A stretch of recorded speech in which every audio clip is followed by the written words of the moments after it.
Hello, শুনতে পাচ্ছ? জি sir, শোনা যাচ্ছে। স্লাইড দেখা যায়? হ্যাঁ, দেখা আচ্ছা যাচ্ছে। আচ্ছা, আমরা তো গত ক্লাসে পড়াইছি হলো কোষ প্রাচীর আর কোষঝিল্লি পড়াইছি। আজকে আমরা পড়বো হলো কোষীয় অঙ্গাণু। তো এর মধ্যে হলো মাইটোকন্ড্রিয়া। মাইটোকন্ড্রিয়া হলো একটা গুরুত্বপূর্ণ কোষীয় অঙ্গাণু, যেটা উদ্ভিদ এবং প্রাণী কোষ উভয়ই থাকে। তো মাইটোকন্ড্রিয়ন আমরা যখন একটা বোঝাবো তখন হলো মাইটোকন্ড্রিয়ন বোঝাবে। মাইটোকন্ড্রিয়ন দুইটা গ্রিক শব্দ থেকে এসেছে। গ্রিক মাইটোস সুতা, কন্ড্রিয়ন মানে দানা। ইউক্যারিওটিক কোষ মানে প্রকৃত কোষের সাইটোপ্লাজমে বিক্ষিপ্ত অবস্থায় ছড়ানো। দ্বিস্তরী পর্দাবেষ্টিত গোলাকার, ডিম্বাকার, দণ্ডাকার, সূত্রাকার বা তারকাকৃতি যেসব অঙ্গাণুতে কোষের প্রয়োজনীয় শক্তি উৎপন্ন হয় তাদের মাইটোকন্ড্রিয়া বলে। তো মাইটোকন্ড্রিয়া নামক অঙ্গাণুতে ক্রেবস চক্র, ফ্যাটি অ্যাসিড চক্র, ইলেকট্রন ট্রান্সপোর্ট সিস্টেম প্রভৃতি ঘটে এবং এটি কোষের যাবতীয় জৈবনিক কাজ সম্পাদনের প্রয়োজনীয় শক্তির একমাত্র উৎস। এই জন্য মাইটোকন্ড্রিয়াকে পাওয়ার হাউস বলা হয়। একটা মাইটোকন্ড্রিয়া একটা উদ্ভিদ কোষে মাইটোকন্ড্রিয়া কতগুলো থাকতে পারে জানা আছে? সংখ্যায় কিন্তু প্রায় 400টি। উদ্ভিদ কোষে আসলে যতগুলো মাইটোকন্ড্রিয়া থাক, ঠিক আছে, 400টা থাক বা 40টা থাক, একটা উদ্ভিদ কোষে মাইটোকন্ড্রিয়া প্রায় 20% জায়গা দখল করে রাখে। তাহলে একটা কোষে মাইটোকন্ড্রিয়া মোট জায়গা দখল করে রাখে 20%। আমরা যদি মাইটোকন্ড্রিয়ার ছবিটা দেখি তাহলে এ হলো মাইটোকন্ড্রিয়ার বাইরের মেমব্রেন বা বহিঃঝিল্লি। এটা হলো ভেতরের মেমব্রেন বা এটাকে আমরা বলি যে ওই ক্রিস্টি, ভেতরের মেমব্রেন বা আমরা ক্রিস্টি বলতে পারি। এটা হলো ম্যাট্রিক্স বা মাতৃকা। সবুজ এগুলো হলো রাইবোজোম আর এটা হলো ডিএনএ। আর এই ক্রিস্টির গায়ে লেগে আছে এইগুলো হলো এটিপি সিনথেসিস। মাইটোকন্ড্রিয়ার ভৌত গঠন। মাইটোকন্ড্রিয়ার ভৌত গঠনে আমরা কি দেখব? আবরণী, প্রকোষ্ঠ, ক্রিস্টি, এটিপি সিনথেসিস ও ইটিএস, ডিএনএ ও রাইবোজোম, অন্যান্য উপাদান। প্রথমে আমরা যাই আবরণী। আমরা দেখলাম যে আবরণী ছিল দুটি, একটা বাইরের আবরণী, একটা হলো ভিতরের আবরণী বা বাইরের মেমব্রেন, ভিতরের মেমব্রেন। তো এই মেমব্রেন গুলো লিপোপ্রোটিন নামক বাইলেয়ারে দুটি মেমব্রেন নিয়ে গঠিত। লিপোপ্রোটিন মানে কি? যে লিপিড এবং লিপিডের সাথে প্রোটিন যুক্ত আছে।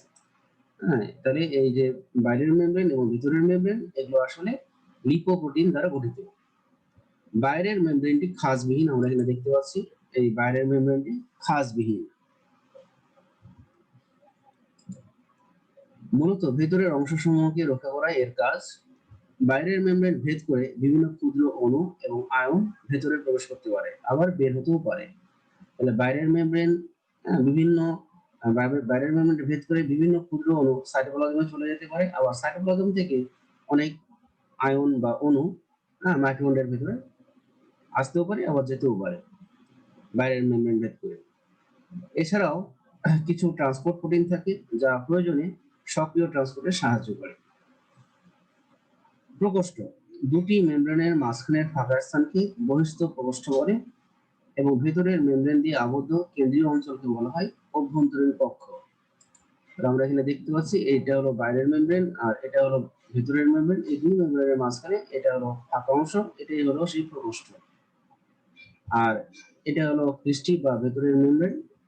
এটা আবরণ করে আছে এই অংশটা, এটা হলো আভ্যন্তরীণ কক্ষ। দিস ইজ আভ্যন্তরীণ কক্ষ, যেখানে ম্যাট্রিক্স থাকে। আভ্যন্তরীণ কক্ষ জেলির ন্যায় ঘন সংসক্ত পদার্থ দ্বারা গঠিত। এই পদার্থকে মাতৃকা বলে। ক্রিস্টি বাইরের, আমরা একটু আগে জানলাম যে বাইরের মেমব্রেনটা হলো ভাঁজবিহীন সোজা, কিন্তু ভেতরের মেমব্রেনটি নির্দিষ্ট ব্যবধানে ভেতরের দিকে ভাঁজ হয়ে আঙ্গুলের মতো প্রবর্ধক সৃষ্টি করে একে ক্রিস্টি বলে। হ্যাঁ, এটাই হলো সেই ভেতরের মেমব্রেন, ভেতরের দিকে আরো এটা আঙ্গুলের মতো ভাঁজ হয়েছে, ভাঁজ হয়ে একটু ক্রিস্টি তৈরি করেছে। এটা হলো ভেতরের মেমব্রেনটাই এই ভাঁজ হয়ে ফোল্ডিং বা আঙ্গুলের মতো অভিক্ষেপ তৈরি করে। এগুলো মাইটোকন্ড্রিয়ার ভেতরের প্রকোষ্ঠকে কতগুলো অসম্পূর্ণ প্রকোষ্ঠে বিভক্ত করে। কৃষ্টির মধ্যবর্তী ফাঁকা স্থানকে অন্তঃকৃষ্টি ফাঁকা স্থান বলে, যা বহিঃপ্রকোষ্ঠের সাথে সংযুক্ত। এবার আসবো এটিপি সিনথেসিস ও ইটিএস। আমরা একটু আগে দেখেছিলাম, হ্যাঁ এখানে লেগে আছে যে এটিপি সিনথেসিস, কৃষ্টির গায়ে লেগে আছে। তাহলে কৃষ্টিতে স্থানে স্থানে এটিপি সিনথেসিস নামক গোলাকার বস্তু আছে, এতে এটিপি সংশ্লেষিত হয়। এছাড়া সমস্ত কৃষ্টিতে ইলেকট্রন ট্রান্সপোর্ট চেইন অবস্থিত। এখানে আমরা লিখেছি ইটিএস, এখানে আমরা লিখেছি আবার ইটিসি, দুটো জিনিস একই। এটাকে বলা হবে ইলেকট্রন ট্রান্সপোর্ট সিস্টেম, আর এটাকে বলা হবে electron transport chain. Etc for electron transport chain, electron transport chain or electron transport system একই জিনিস। আচ্ছা, এটিপি সিনথেসিস, হ্যাঁ এই যে আমরা যেটা দেখাচ্ছিলাম যে এটা হলো এটিপি সিনথেসিস। পূর্বে এর নাম কিন্তু ছিল অক্সিজেন। পূর্বে এর নাম ছিল অক্সিজেন, তোমরা 9 এটা পড়ে আসছো, এটার নাম ছিল অক্সিজেন। তো অক্সিজেনের তিনটা অংশ ছিল, নিচের দিকে ছিল বৃন্ত বা বেস, সরি বৃন্ত বা স্টক, তারপর হলো ছিল বেস, আর এটা ছিল হেড। তাহলে হেড, স্টক, বেস, তিনটা অংশ নিয়ে এটিপি সিনথেসিস গঠিত। হেড মানে হলো মাথা, স্টক মানে বৃন্ত, আর বেস মানে হলো ভিত্তি। তাহলে এটিপি সিনথেসিসের তিনটি অংশ থাকে। ডিএনএ ও রাইবোজোম। মাইটোকন্ড্রিয়ার নিজস্ব বৃত্তাকার ডিএনএ এবং আদিকোষীয় বৈশিষ্ট্য সম্পন্ন রাইবোজোম আছে। আদিকোষীয় বৈশিষ্ট্য সম্পন্ন রাইবোজোম মানে আদিকোষে যে রাইবোজোম আছে সেটা 70S মানে 70S, যেটা ব্যাকটেরিয়াতে থাকে, এই জন্য বলা হচ্ছে আদিকোষীয় বৈশিষ্ট্য সম্পন্ন রাইবোজোম। তো এই ডিএনএ এবং রাইবোজোম মাতৃকায় থাকবে। স্যার এসটা কিভাবে ব্যাখ্যা করে? এস এস এস এস জিনিসটা কি? এস জিনিসটা হলো তোমার, এটা এখানে বলা হচ্ছে ভেদভার জ্ঞাপক। কি বলা হচ্ছে? ভেদভার জ্ঞাপক। যেমন হলো আমি এখানে স্পেলিংটা লিখছি, BERG, দাঁড়াও,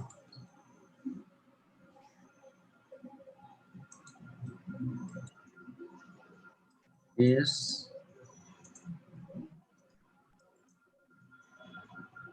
BERG।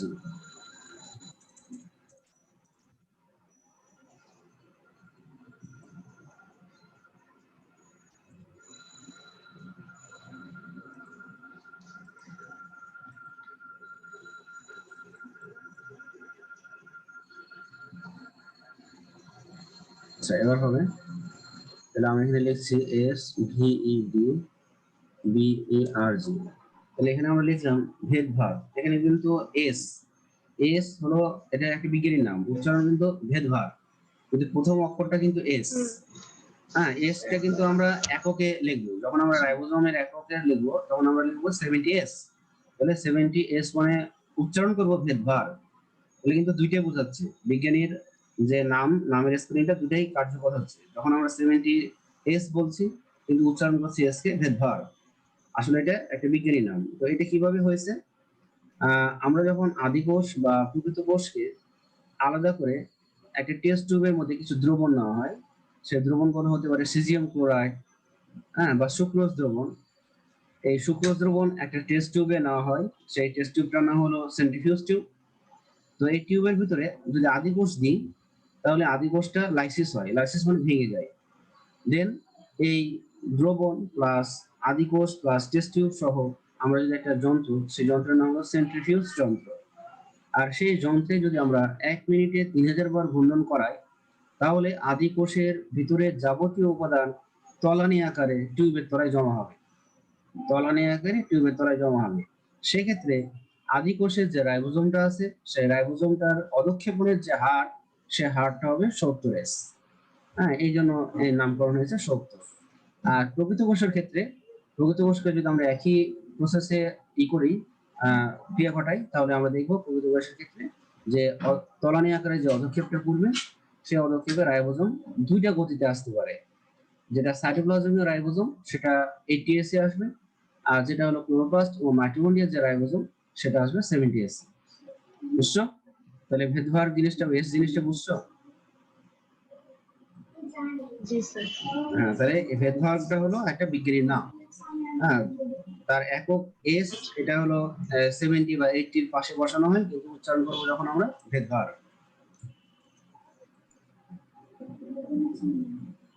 আচ্ছা, এবার আসছি মাইটোকন্ড্রিয়ার রাসায়নিক গঠন। মাইটোকন্ড্রিয়ার শুষ্ক ওজন, শুষ্ক ওজন মানে বুঝো? শুষ্ক ওজন মানে বুঝো? হ্যাঁ, শুষ্ক ওজন মানে মানে মাইটোকন্ড্রিয়া কোনো থেকে, তরল নাই ভিতরে। হ্যাঁ হ্যাঁ, মাইটোকন্ড্রিয়ার ভিতরে কোনো তরল থাকবে না। কোনো তরল যখন থাকবে না, তখন যে ওজনটা সেটাকে বলে শুষ্ক ওজন। আর এই শুষ্ক ওজনের মধ্যে যদি আমরা অনুপাত করি, তাহলে সেখানে 65 ভাগ থাকবে প্রোটিন, 29 ভাগ থাকবে গ্লিসারাইড সমূহ, 4 ভাগ থাকবে লেসিথিন ও সেফালিন, 2 ভাগ থাকবে কোলেস্টেরল। হ্যাঁ, এগুলো বিভিন্ন উপাদান থাকবে। মাইটোকন্ড্রিয়াতে প্রায় 100 প্রকারের এনজাইম এবং কোএনজাইম রয়েছে। মাইটোকন্ড্রিয়ার অন্তঃঝিল্লি মানে পৃষ্ঠটিতে কার্ডিওলিপিড নামক বিশেষ ফসফোলিপিড থাকে। তাহলে এই হলো রাসায়নিক গঠন। মাইটোকন্ড্রিয়ার কাজ: কোষের যাবতীয় কাজের জন্য শক্তি উৎপাদন ও নিয়ন্ত্রণ, শোষণের জন্য প্রয়োজনীয় এনজাইম, কোএনজাইম প্রভৃতি ধারণ, শোষণের বিভিন্ন পর্যায় যেমন ক্রেবস চক্র, ইলেকট্রন ট্রান্সপোর্ট, অক্সিডেটিভ ফসফোরাইলেশন সম্পন্ন করা, নিজস্ব ডিএনএ ও আরএনএ উৎপন্ন করা। যেহেতু ডিএনএ আছে মাইটোকন্ড্রিয়ার ভিতরে, যেহেতু ডিএনএ আছে, হ্যাঁ, নিজস্ব ডিএনএ রেপ্লিকেশন করে ডিএনএও করতে পারবে, আবার ট্রান্সক্রিপশনের মাধ্যমে আরএনএ উৎপন্ন করতে পারবে। প্রোটিন সংশ্লেষ ও স্নেহ বিভাগে সাহায্য করা। এরা ক্যালসিয়াম, পটাশিয়াম প্রভৃতি পদার্থের সক্রিয় পরিবহনে সক্ষম। এই হলো মাইটোকন্ড্রিয়ার কাজ। মাইটোকন্ড্রিয়া সম্পর্কে কোনো আছে, কোয়েরি আছে?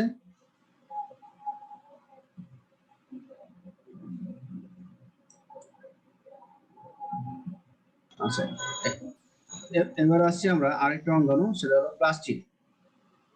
তো প্লাস্টিডকে বলা হচ্ছে উদ্ভিদ কোষের সবচেয়ে বড় অঙ্গাণু। উদ্ভিদ কোষের মধ্যে সবচেয়ে বড় অঙ্গাণু। এটা উদ্ভিদ কোষের একটা অনন্য বৈশিষ্ট্য, কারণ প্রাণী কোষে প্লাস্টিড থাকে না। তো স্ট্রোমা, স্ট্রোমা মানে হলো যে প্লাস্টিডের যে মাতৃকা রয়েছে, এই মাতৃকাকে আমরা বলবো স্ট্রোমা। স্ট্রোমা ও গ্রানা সমৃদ্ধ এবং লাইপোপ্রোটিন ঝিল্লি দ্বারা সীমিত সাইটোপ্লাজমস্থ সর্ববৃহৎ ক্ষুদ্রাঙ্গের নাম প্লাস্টিড। 1883 সালে শিম্পার সর্বপ্রথম উদ্ভিদ কোষে সবুজ তার বর্ণের মাতৃকা কি? মাতৃকা আমরা, মাতৃকাটা কি হ্যাঁ, জানি?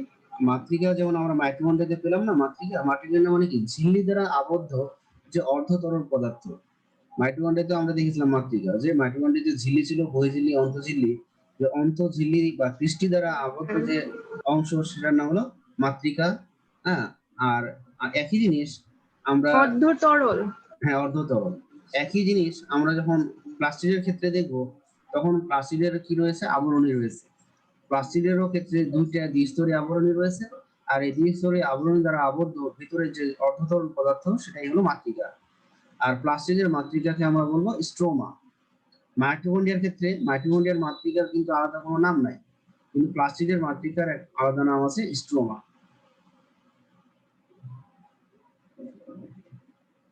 ছত্রাক, ব্যাকটেরিয়া, নীলাভ, সবুজ শৈবাল প্রভৃতি কোষে প্লাস্টিড নেই। ছত্রাকে তো প্লাস্টিড নেই, সেটা আমরা জানি। হ্যাঁ, কারণ ছত্রাক সালোক সংশ্লেষণ করতে পারে না। ব্যাকটেরিয়াতেও প্লাস্টিড নেই, ব্যাকটেরিয়াতেও প্লাস্টিড নেই। ব্যাকটেরিয়াতে একটি মাত্র কোষীয় অঙ্গাণু আছে, তার নাম কি? বলতে পারবা? ব্যাকটেরিয়াতে একটি মাত্র কোষীয় অঙ্গাণু থাকে, তার নাম? ব্যাকটেরিয়া কিন্তু আদি কোষ। ব্যাকটেরিয়া কিন্তু আদি কোষ। ব্যাকটেরিয়া আদি কোষ। তাহলে এই আদি কোষ বা ব্যাকটেরিয়াতে যে একটা অঙ্গাণু আছে, এক ধরনের অঙ্গাণু আছে, সেই অঙ্গাণুটার নাম কি? রাইবোসোম। হ্যাঁ, আমরা একটু আগে বললাম না যে মাইটোকন্ড্রিয়াতে আদিকোষীয় বৈশিষ্ট্য ও সম্পন্ন হ্যাঁ। রাইবোসোম। হ্যাঁ, তাহলে ব্যাকটেরিয়া হলো, ব্যাকটেরিয়াতে যে অঙ্গাণু আছে তার নাম কি? রাইবোসোম। সরি, হ্যাঁ, রাইবোসোম। আর এই রাইবোসোমটা হলো কত এস? 70 এস। নীলাভ সবুজ শৈবাল, নীলাভ সবুজ শৈবালেও কিন্তু প্লাস্টিড থাকে না। নীলাভ সবুজ শৈবালে এক ধরনের রঞ্জক থাকে, সেই রঞ্জকটার নাম হলো ক্রোমাটোফোর। ক্রোমাটোফোর রঞ্জক থাকে, ঠিক আছে? প্লাস্টিড প্রধানত তিন প্রকার। একটাকে বলা হচ্ছে লিকোপ্লাস্ট, আরেকটা হলো ক্রোমোপ্লাস্ট, আরেকটা হলো ক্লোরোপ্লাস্ট। লিকোপ্লাস্ট, chromoplast, chloroplast. এবং প্লাস্টিডগুলোর মধ্যে ক্লোরোপ্লাস্ট সবচেয়ে গুরুত্বপূর্ণ। পরীক্ষার সময় যখন আমরা চাই তখন উদ্দীপকে হয়তো তোমরা বুঝতে পারবা যে প্লাস্টিড, আসলে প্লাস্টিড বলতে আমরা ক্লোরোপ্লাস্টকেই বুঝাই। ঠিক আছে, তোমরা প্লাস্টিডের বর্ণনা লিখবো না, লিখবা হলো ক্লোরোপ্লাস্টের বর্ণনা, কারণ আমরা ম্যাক্সিমাম ক্লোরোপ্লাস্টের বর্ণনায় চাই। তো আমরা প্রথম যে প্লাস্টিড লিকোপ্লাস্ট সেটার সম্পর্কে আসি। এরা বর্ণহীন, লিকোস মানে বর্ণহীন। আলোক সংস্পর্শে এলে লিকোপ্লাস্ট ক্রোমোপ্লাস্টে, বিশেষ করে ক্লোরোপ্লাস্টে রূপান্তরিত হতে পারে। লিকোপ্লাস্ট, তাহলে লিকোপ্লাস্ট হলো বর্ণহীন প্লাস্টিক। অবস্থান: মূল, ভূনিম্নস্থ কাণ্ড প্রভৃতি যেসব অঙ্গে সূর্যালোক পৌঁছায় না সেসব অঙ্গের কোষে লিকোপ্লাস্ট অবস্থিত। আকার আকৃতি: লিকোপ্লাস্ট অর্ধবৃত্তাকৃতি, মূলাকৃতি বা নলাকৃতির হতে পারে। প্রকারভেদ: সঞ্চিত খাদ্যের প্রকৃতির উপর ভিত্তি করে লিকোপ্লাস্টকে তিন ভাগে ভাগ করা হয়। তাহলে কিসের উপর ভিত্তি করে? সঞ্চিত খাদ্যের প্রকৃতির উপর ভিত্তি করে লিকোপ্লাস্ট তিন ধরনের। প্রথমে আসছে আমরা অ্যামাইলোপ্লাস্ট। স্টার্চ বা শ্বেতসার জাতীয় খাদ্য সঞ্চয়কারী লিকোপ্লাস্টকে অ্যামাইলোপ্লাস্ট বলে। তাহলে যে যে সমস্ত সঞ্চিত খাদ্যে যে খাদ্য সঞ্চয় করে রাখবে সে বা সে যে সঞ্চিত খাদ্য যে লিকোপ্লাস্ট কি জাতীয় খাদ্য সঞ্চয় করবে? স্টার্চ বা শ্বেতসার জাতীয় খাদ্য সঞ্চয় করবে, তাকে বলবো অ্যামাইলোপ্লাস্ট। এটি সবচেয়ে বড় লিকোপ্লাস্ট। আবার বলতেছি ইলায়োপ্লাস্ট, চর্বি জাতীয় খাদ্য সঞ্চয়কারী লিকোপ্লাস্টকে ইলায়োপ্লাস্ট বলা হয়। আরেকটা হলো অ্যালিউরোপ্লাস্ট, প্রোটিন সঞ্চয়কারী লিকোপ্লাস্টকে অ্যালিউরোপ্লাস্ট বলা হয়। একে আমরা প্রোটিনোপ্লাস্ট বলতে পারি। অ্যালিউরোপ্লাস্টকে প্রোটিনোপ্লাস্ট বলা যায়। আচ্ছা, এখন আমি একটা উদাহরণের সাহায্যে ব্যাখ্যা করি। যেমন আমরা আলু খাই না সবাই? তা আলুতে যে সঞ্চিত খাদ্য আছে সেই সঞ্চিত খাদ্যের নাম বলতে পারবা? স্টার্চ। স্টার্চ। গুড, তাহলে স্টার্চ কি একটা শর্করা না বা শ্বেতসার না? হ্যাঁ হ্যাঁ, শর্করা, হ্যাঁ। তা আলু কি জিনিস? আলু হলো তাহলে একটা শ্বেতসার জাতীয় খাদ্য। কার্বোহাইড্রেট। হ্যাঁ, কার্বোহাইড্রেট। আলু আসলে মূল না কাণ্ড না পাতা? আলু কি ধরনের জিনিস? মূল, কাণ্ড না পাতা? মূল। কাণ্ড, কাণ্ড। আলু হলো মূল। আলু কাণ্ড। মূল না, কাণ্ড। আলুকে বলা হচ্ছে ভূনিম্নস্থ রূপান্তরিত কাণ্ড। হ্যাঁ, এই জন্য এরা মাটির নিচে থাকে। আলু কিন্তু দেখবা যে আলু গাছ আছে, গাছের নিচে মাটির ভিতরে এই আলুটা থাকে। হ্যাঁ, এবং এরা সূর্যালোক পায় না। আলু কিন্তু সূর্যালোক পায় না, এই কারণে কিন্তু আলু হলো বর্ণহীন। হ্যাঁ, আচ্ছা, এখন হলো আলুর দেখা যাবে আলু গাছের যে আলুগুলো আছে সে আলুগুলোর উপরে হয়তো মাটি সরে গেছে, সূর্যালোক পেয়েছে। হ্যাঁ, এই জন্য দেখবা আলুর কোনো জায়গা সবুজ হয়ে থাকে। নতুন আলু যখন আমরা নিয়ে আসি আলুর কোনো জায়গা সবুজ হয়ে আছে। খেয়াল করেছো কখনো? আচ্ছা। হ্যাঁ, হ্যাঁ তখন হ্যাঁ, তো ওটা কি হয়েছে যে লিউকোপ্লাস্ট কিসে পরিণত হয়েছে? ক্লোরোপ্লাস্ট। লিউকোপ্লাস্ট হচ্ছে ক্লোরোপ্লাস্টে হ্যাঁ, পরিণত। ক্লোরোপ্লাস্টে পরিণত হয়েছে। আবার কোনো কোনো জায়গা দেখা যাবে একটু কালারফুল, হ্যাঁ, একটু অন্য কালার হয়ে গেছে। হ্যাঁ, সবুজ না হয়ে একটু অন্য কালার, তখন বুঝতে হবে এটা ক্রোমোপ্লাস্ট। হ্যাঁ, একই রকম তোমার আচ্ছা। গাজরের ক্ষেত্রেও এটা দেখা যায়। গাজরের ক্ষেত্রেও দেখা যায় যে দেখবা যে গাজরও কিন্তু মাটির নিচে থাকে। ঠিক আছে, গাজর কোনো জায়গায় সবুজ, গাজরও কোনো জায়গায় সবুজ থাকে। আচ্ছা, যাই হোক, তাহলে এইভাবে আমরা তিন ধরনের লিউকোপ্লাস্ট সম্পর্কে জানবো। আবার যদি আমরা বীজ ধরি, যেমন সয়াবিন বীজে কোন ধরনের লিউকোপ্লাস্ট থাকবে? সয়াবিন বীজে কোন ধরনের লিউকোপ্লাস্ট থাকবে বলতে পারবা? সয়াবিন বীজ থেকে কি তৈরি হয়?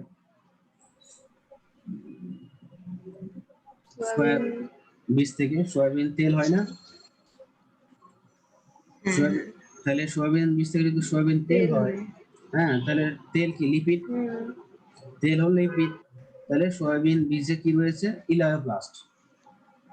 হ্যাঁ, সয়াবিন বীজে যে সঞ্চিত খাদ্য আছে ইলায়ো, তাহলে সয়াবিন যে বীজ আছে সেখানে কি রয়েছে, চর্বি জাতীয় বা তেল জাতীয় খাদ্য সঞ্চয় আছে, এই জন্য এটা হলো ইলায়োপ্লাস্ট। আবার যদি মনে করো যে বিভিন্ন ধরনের ডাল, যেমন মটর, বুট বা ছোলা, হ্যাঁ, মসুর, এগুলোর ক্ষেত্রে কি রয়েছে, এগুলোর যে বীজগুলো আছে সেগুলোতে কি আছে, আমিষ আছে, ঠিক আছে, তাহলে সেগুলো হবে কি, হ্যাঁ, অ্যালিউরোপ্লাস্ট। অ্যামাইলো অ্যালিউরো অ্যালিউরো, অ্যালিও হ্যাঁ, শর্করা ও হ্যাঁ, থাকলে ওটা প্রোটিন। হ্যাঁ, হ্যাঁ, শর্করা থাকলে অ্যামাইলো, চর্বি থাকলে ইলায়ো, আর আমিষ বা প্রোটিন থাকলে আর অ্যালিউরো আমিষ থাকলে অ্যালিউরোপ্লাস্ট। অ্যালিউরোপ্লাস্ট। তাহলে আমরা লিগোপ্লাস্টের কাজ কি বললাম, খাদ্য সঞ্চয় করে রাখা এবং শর্করা থেকে শ্বেতসার জাতীয় খাদ্য তৈরি করা এদের প্রধান কাজ। এবার আসছি আমরা ক্রোমোপ্লাস্ট, রঙিন। রঙিন ক্রোম, ক্রোম মানে হলো রঙিন, প্লাস্টিককে ক্রোমোপ্লাস্ট বলা হয়। তো এতে কি কি আছে, ক্যারোটিন, এটা হলো কমলা বা লাল বর্ণের রঞ্জক। জ্যান্থোবিল, এটা হলো হলুদ বর্ণের, হলুদ হলুদ হলুদ রঞ্জক বা হলুদ পিগমেন্টের জন্য এরা রঙিন হয়। আকৃতিতেও এরা ভিন্নতর হয়। উদ্ভিদের যেসব অঙ্গ বর্ণ হয় সেসব অঙ্গে ক্রোমোপ্লাস্ট থাকে, যেমন ফুলের পাপড়ি, রঙিন ফল ও বীজ, গাজরের মোড় ইত্যাদি। হ্যাঁ, গাজরের বাইরের যে কালারটা সেটা কিন্তু কেমন থাকে, কমলা বা লালচে টাইপের অনেকটা, দুটো দুটো মিষ্টি, কমলা। তাহলে ওটা কিন্তু ক্রোমোপ্লাস্ট। কিন্তু ওটাও কিন্তু যখন ওই সূর্যের আলোটা পায় তখন কিন্তু সবুজ হয়ে যায়, মানে ক্রোমোপ্লাস্ট ক্লোরোপ্লাস্টে পরিণত হতে পারে। ক্লোরোপ্লাস্ট। হ্যাঁ, এবার ক্রোমোপ্লাস্ট বিভিন্ন ধরনের হয়, যেমন রডোপ্লাস্ট। তাহলে ক্রোমোপ্লাস্ট যদি লাল হয় তাহলে তখন হবে রডোপ্লাস্ট, যদি বাদামি হয় থিওপ্লাস্ট, যদি হলুদ হয় জ্যান্থোপ্লাস্ট, যদি কমলা হয় ক্যারোটিনোপ্লাস্ট। এগুলো ক্রোমোপ্লাস্টের বিভিন্ন রূপ। হ্যাঁ, লাল হলে এক নাম, হলুদ হলে এক নাম, বাদামি হলে সেই ক্রোমোপ্লাস্টকে আরেক নামে আমরা ই করবো। এগুলো অনেক সময় এমসিকিউতে আমরা দিয়ে থাকি, যে লাল ক্রোমোপ্লাস্টকে কি বলা হয়, রডোপ্লাস্ট, বা কমলা ক্রোমোপ্লাস্টকে কি বলা হয়, ক্যারোটিনোপ্লাস্ট।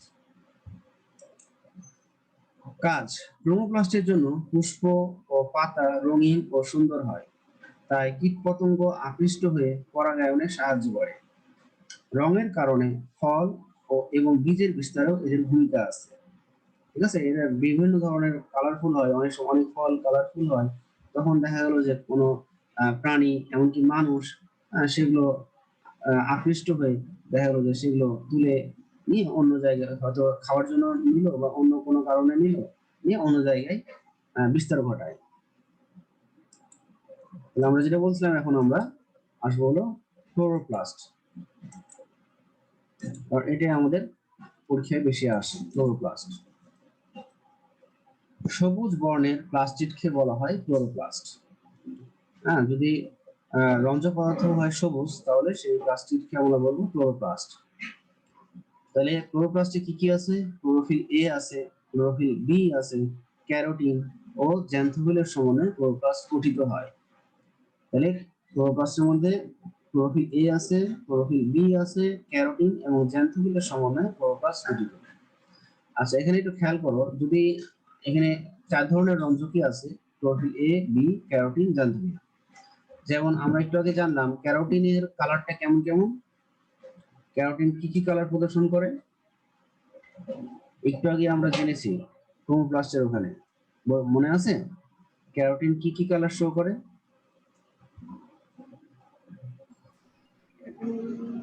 লাল, কমলা আর লাল। লাল, হলুদ। হ্যাঁ, কমলা আর লাল ক্যারোটিন, এই যে, তাহলে প্রথমে কোনটা দেওয়া আছে, কমলা, আর পরে দেওয়া আছে লাল। হ্যাঁ, যদি বলাই লাল। হ্যাঁ প্রধান কোন কালার শো করবে, তাহলে তখন অ্যান্সার হবে কিন্তু কমলা। হ্যাঁ, প্রধানত ক্যারোটিন কোন কালার শো করে, কমলা। হ্যাঁ, লালও করে, তবে কমলার প্রাধান্যটা বেশি। তখন একটা কালার শো করলে তখন কমলা হবে। আর জ্যান্থোবিল ল, লাস্টের ল আছে হলুদ।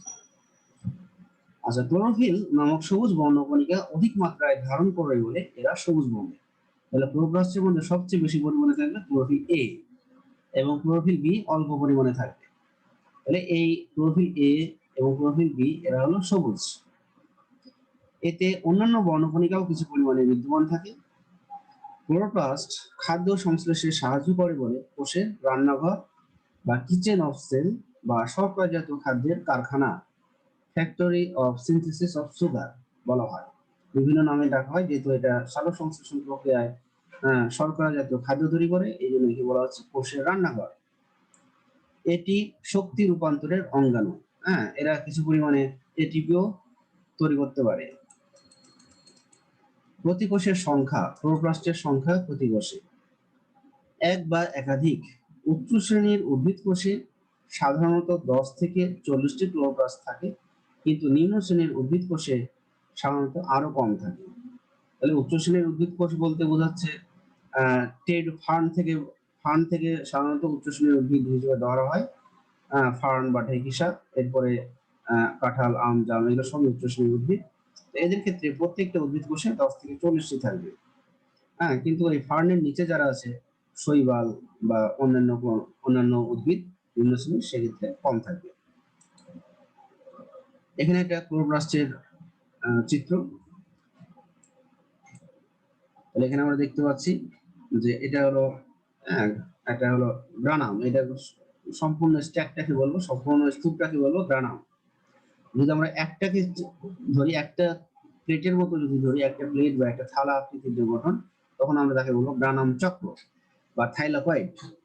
আর এখানে এই গোটা একটা হলে তখন বলবো থাইলাকয়েড। কি বলবো?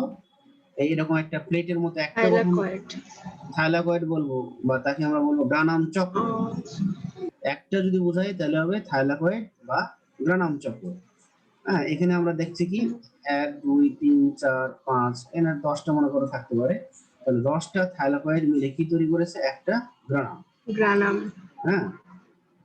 আচ্ছা, এখানে আছে এটা হলো বহিঃস্তর, এই সবুজ এটা হলো অন্তঃস্তর। এই যেখানে দেখানো হয়েছে যে থাইলাকয়েড, এই যে 1 2 3, এগুলো সব থাইলাকয়েডস। এটা হলো স্ট্রোমা। স্ট্রোমা হলো মাতৃকা। এই যে অন্তঃঝিলি দ্বারা আবৃত যে অর্ধতরল, এগুলো হলো সবই মাতৃকা বা স্ট্রোমা। আমরা যখন পরীক্ষায় দিব, এই ছবিটা দিব না, পরীক্ষায় আমরা এই ছবিটা দিব, এটা। তাহলে এখানে আমরা কি দেখতে পাচ্ছি? এটা হলো বহিঃস্তর, ভিতরের লেয়ারটা হলো অন্তঃস্তর। তারপর এখানে আমরা বলছি যে এটা এই স্ট্যাক বা স্তূপটাকে বলছি গ্রানাম, একটাকেই বলতেছি আমরা থাইলাকয়েড। তারপর হলো এই ভিতরে অর্ধতরলকে বলছি আমরা স্ট্রোমা। এগুলো হলো রাইবোসোম। এইগুলো হলো রাইবোসোম। এই রাইবোসোমও কিন্তু 70S, মানে আদিকোষীয়। এটা হলো তেলবিন্দু, এগুলো হলো শ্বেতসার দানা, আর এটা হলো ডিএনএ।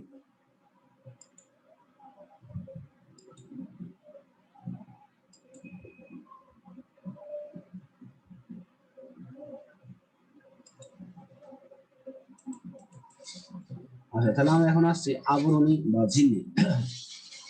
আমরা এখানে কয় স্তরে আবরণী দেখলাম? 2 স্তরে, বহিঃস্তর, অন্তঃস্তর। সমস্ত ক্লোরোপ্লাস্ট একটি 2 স্তর বিশিষ্ট আংশিক অনুপ্রবেশ্য মেমব্রেন বা ঝিল্লি দ্বারা আবৃত থাকে, এবং এই ঝিল্লিদ্বয় লিপোপ্রোটিন দ্বারা গঠিত, মানে লিপিড আর প্রোটিন দ্বারা গঠিত।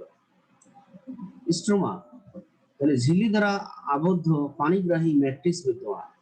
এই ঝিল্লি দ্বারা আবদ্ধ যে অধতরল, সেটাকে বলছি পানিগ্রাহী ম্যাট্রিক্স বিদ্যমান। পানিগ্রাহী মানে কি? পানিকে আকর্ষণ করতে পারে, পানি আকর্ষণ করে বা পানি শোষণ করতে পারে।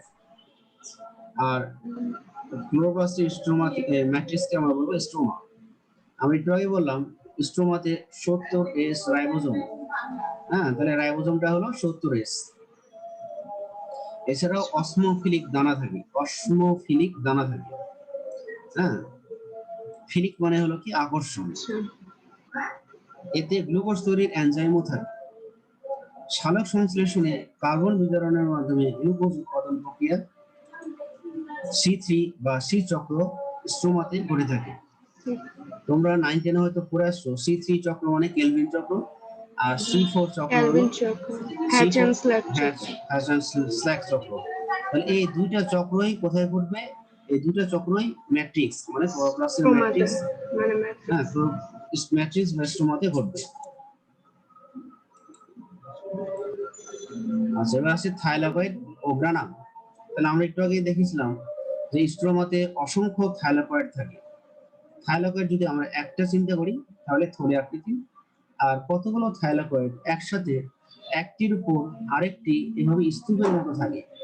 থাইলাকয়েডের এই স্তূপকে গ্রানাম বলা হয়। আমরা ওখানে দেখেছিলাম, ওখানে কয়টা দেখেছিলাম? 10টা। তাহলে 10টা। 10 থেকে 100টি থাইলাকয়েড উপর্যুপরি সজ্জিত হয়ে একটি গ্রানাম গঠন করে।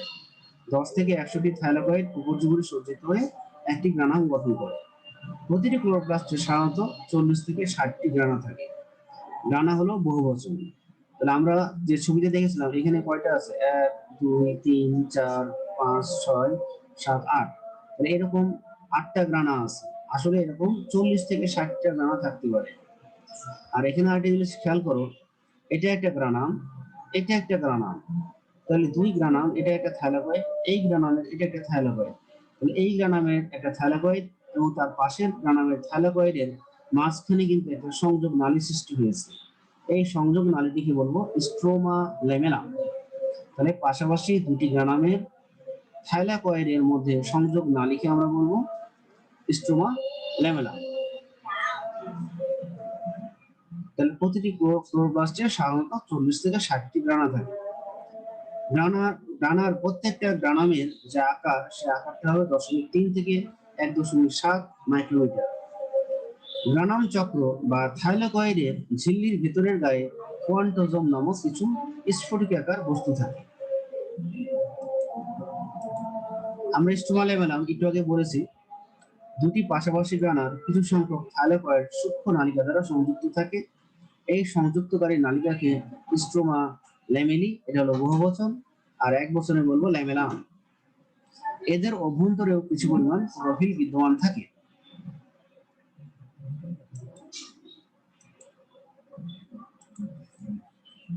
এবার আসছি আমরা ফটোসিনথেটিক ইউনিট ও এটিপি সিনথেসিস।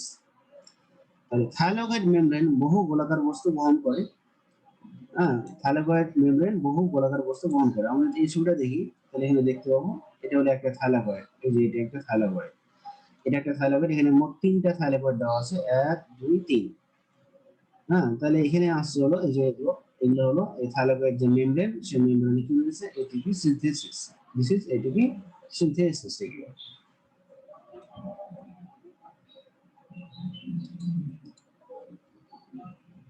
তাহলে থাইলাকয়েড মেমব্রেনের ভিতরের গাতে অসংখ্য সালোক সংশ্লেষণকারী একক ও এটিপি সিনথেসিস নামক বস্তু থাকে। এটিপি সিনথেসিস নামক বস্তুতে এটিপি তৈরির সকল এনজাইম থাকে। মেমব্রেনগুলোতে অসংখ্য ফটোসিনথেটিক ইউনিট থাকে। প্রতি ইউনিটে chlorophyll A, chlorophyll B, carotene, জ্যান্থোফিলের প্রায় 300 থেকে 400টি অণু থাকে। হ্যাঁ, তাহলে এই ফটোসিনথেটিক ইউনিট কোথায় আছে? ফটোসিনথেটিক ইউনিট গুলো থাকবে তোমার থাইলাকয়েড মেমব্রেনে। এবং এই থাইলাকয়েড মেমব্রেনে যে ফটোসিনথেটিক ইউনিট আছে, এই ইউনিট গুলো কি নিয়ে গঠিত? Chlorophyll A, chlorophyll B, carotene, xanthophyll এর প্রায় 300 থেকে 400টি অণু নিয়ে গঠিত। এছাড়াও এখানে বিভিন্ন ধরনের enzyme, metal ion, phospholipid, quinone, sulpholipid ইত্যাদি থাকবে। আচ্ছা, এদেরও ডিএনএ ও রাইবোজোম আছে। তাহলে একটি ক্লোরোপ্লাস্টের মধ্যে সমান আকৃতির প্রায় 200টি ডিএনএ অণু থাকতে পারে। একটা ক্লোরোপ্লাস্টের মধ্যে সমান আকৃতির প্রায় 200টি ডিএনএ অণু থাকতে পারে। ক্লোরোপ্লাস্টে তার নিজস্ব বৃত্তাকার ডিএনএ ও রাইবোজোম থাকে। হ্যাঁ, এদের এখানকার যে রাইবোজোম আছে, সেই রাইবোজোমও কিন্তু আদিকোষীয়, অর্থাৎ 70S। মাইটোকন্ড্রিয়ারও কিন্তু 70S ছিল। এদের সাহায্যে ক্লোরোপ্লাস্ট নিজের অনুরূপ সৃষ্টি ও কিছু প্রয়োজনীয় প্রোটিন তৈরি বা সংশ্লেষ করতে পারে। তাহলে এই যে যেহেতু ডিএনএ আছে, এই ডিএনএ এর কারণে এরা রেপ্লিকেশনের মাধ্যমে নতুন আরো ডিএনএ তৈরি করতে পারে এবং সেই ডিএনএ থেকে আরএনএ, আরএনএ থেকে প্রোটিন তৈরি করতে পারে। বিজ্ঞানীদের ধারণা কোনো আদিকোষীয় ডিএনএ ও রাইবোজোম এতে অন্তর্ভুক্ত হয়েছে। আচ্ছা, এবারে আসবো আমরা রাসায়নিক উপাদান। রাসায়নিকভাবে carbohydrate, lipid, protein, chlorophyll, carotenoids, carotene ও জ্যান্থোফিল। হ্যাঁ, তাহলে রাসায়নিকভাবে যে উপাদানগুলো আছে, শর্করা আছে, লিপিড আছে, প্রোটিন আছে, ক্লোরোফিল, ক্যারোটিনয়েডস তাদের বলা হয় ক্যারোটিন, আর জ্যান্থোফিলকে একত্রে ক্যারোটিনয়েডস বলা হয়। ডিএনএ, আরএনএ, কিছু এনজাইম ও কোএনজাইম ও খনিজ পদার্থ নিয়ে ক্লোরোপ্লাস্ট গঠিত। স্বেচ্ছায় হচ্ছে সাধারণত শর্করা। ক্লোরোপ্লাস্টের শুষ্ক ওজনের 10 থেকে 20 ভাগ হলো লিপিড। প্রোটিনের মধ্যে হ্যাঁ, লিপিড হলো 10 থেকে 20 ভাগ, আর 80 ভাগ হচ্ছে প্রোটিন। প্রোটিনের মধ্যে অদ্রবণীয় প্রোটিন হলো যা লিপিডের সঙ্গে একত্রে ঝিল্লি নির্মাণ করে, আর বাকি 20% দ্রবণীয় দ্রবণীয় এবং এনজাইম হিসেবে থাকে। ক্লোরোপ্লাস্টে রয়েছে ক্লোরোফিল নামক সবুজ বর্ণকণিকা। তাহলে আমরা এখানে কি করলাম যে 10 থেকে শর্করা, শ্বেতসার হচ্ছে সাধারণত শর্করা, ক্লোরোপ্লাস্টের শুষ্ক উপাদানে 10 থেকে 20% লিপিড, আর প্রোটিনের মধ্যে 80% হচ্ছে প্রোটিন। যে পরিমাণ থাকবে সেই প্রোটিনের মধ্যে 80 ভাগ থাকবে অদ্রবণীয় প্রোটিন, আর 20 ভাগ থাকবে দ্রবণীয় প্রোটিন। অদ্রবণীয় প্রোটিনটা ঝিল্লি নির্মাণে ব্যবহার হবে, আর দ্রবণীয় প্রোটিনটা এনজাইম গঠন করবে। এছাড়া ক্লোরোপ্লাস্টে রয়েছে রঞ্জক, যার নাম হলো ক্লোরোফিল। ক্লোরোফিলের মধ্যে 75 ভাগই আছে ক্লোরোফিল এ এবং 25 ভাগ আছে ক্লোরোফিল বি। এছাড়াও রয়েছে সামান্য ক্যারোটিনয়েড ও নিউক্লিক অ্যাসিড।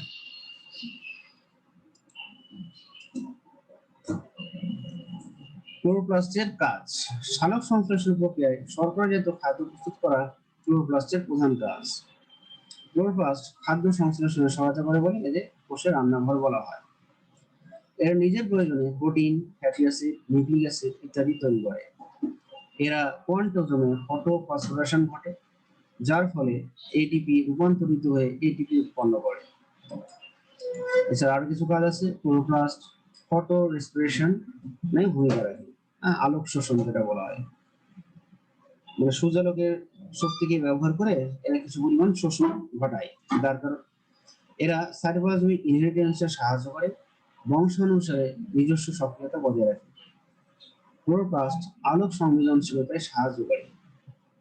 এর মধ্যে ফ্যাট বা লিপিড প্লাস্টোগ্লোবিউল রূপে সঞ্চিত থাকে।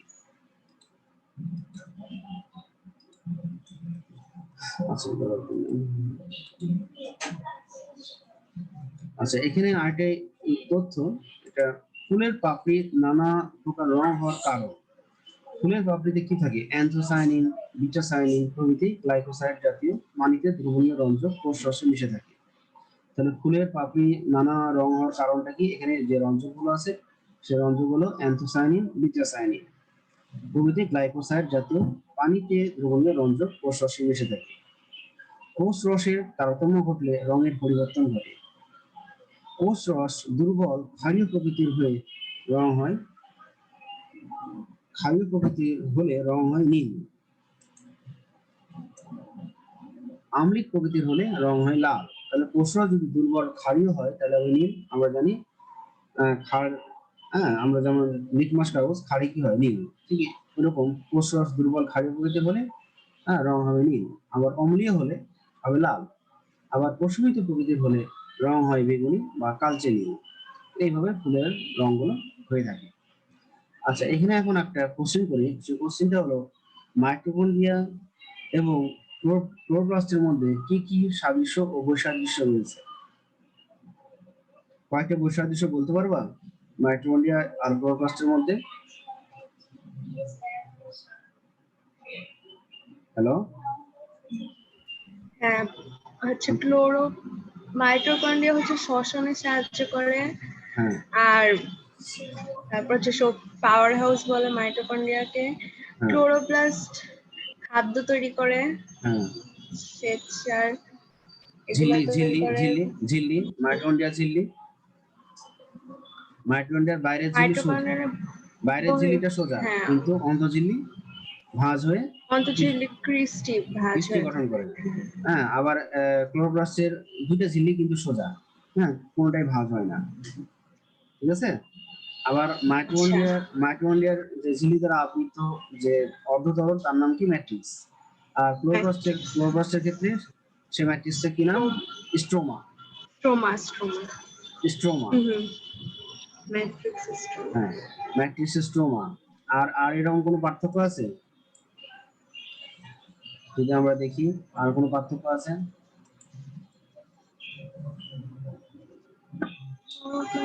আচ্ছা, এই দু একটা সাদৃশ্য বলো দেখি। সাদৃশ্য বলতে পারবা? সাদৃশ্য মানে একই রকম। যেমন আমরা বলতে পারি ঝিল্লি, ক্লোরোপ্লাস্টের আচ্ছা বহিঃস্তর এবং মাইটোকন্ড্রিয়ার বহিঃস্তর সোজা। বহিঃস্তর মাইটোকন্ড্রিয়ার বহিঃস্তর এবং ক্লোরোপ্লাস্টের স্তর বহিঃস্তর সোজা সোজা।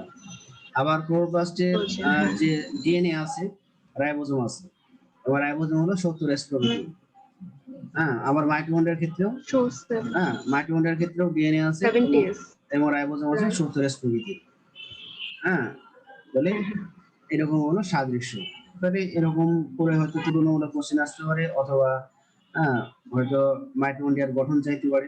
মাইটোকন্ড্রিয়ার গঠন যদি বলে, তাহলে কিন্তু রাসায়নিক গঠন দেওয়ার দরকার নাই, তোমরা শুধু ভৌত গঠনে হ্যাঁ মনোনিবেশ করবা। মাইটোকন্ড্রিয়ার চিত্র দিবা, প্লাস আচ্ছা ভৌত গঠন যেগুলো পড়াইছে সেগুলো দিবা। যদি বলে গঠন ও কাজ, তখন ভৌত গঠন প্লাস 2 থেকে 3টা কাজ দিয়ে দিবা। আমি তো অনেকগুলো কাজই পড়াইছি, 2 থেকে 3টা কাজ। আর যদি হুম হুম প্লাস্টিড আসলে আমরা মেনলি ক্লোরোপ্লাস্টকে হাইলাইট করি। ক্লোরোপ্লাস্টের গঠন দিবা, ভৌত গঠন, আর 2-3টা কাজ দিবা। আর অনেক সময় এটাও চাইতে পারে আচ্ছা ক্লোরোপ্লাস্ট এবং মাইটোকন্ড্রিয়ার হলো পার্থক্য আকারে চাইতে পারে। হ্যাঁ, তো সেক্ষেত্রে হলো হুম ওই সাদৃশ্য বৈসাদৃশ্য আকারে আসতে পারে বা পার্থক্য আকারে আসতে পারে। তো যে কয়টা পার্থক্য জানো দিয়ে দিলাম। হ্যাঁ, তো আজকে এ পর্যন্তই রাখি।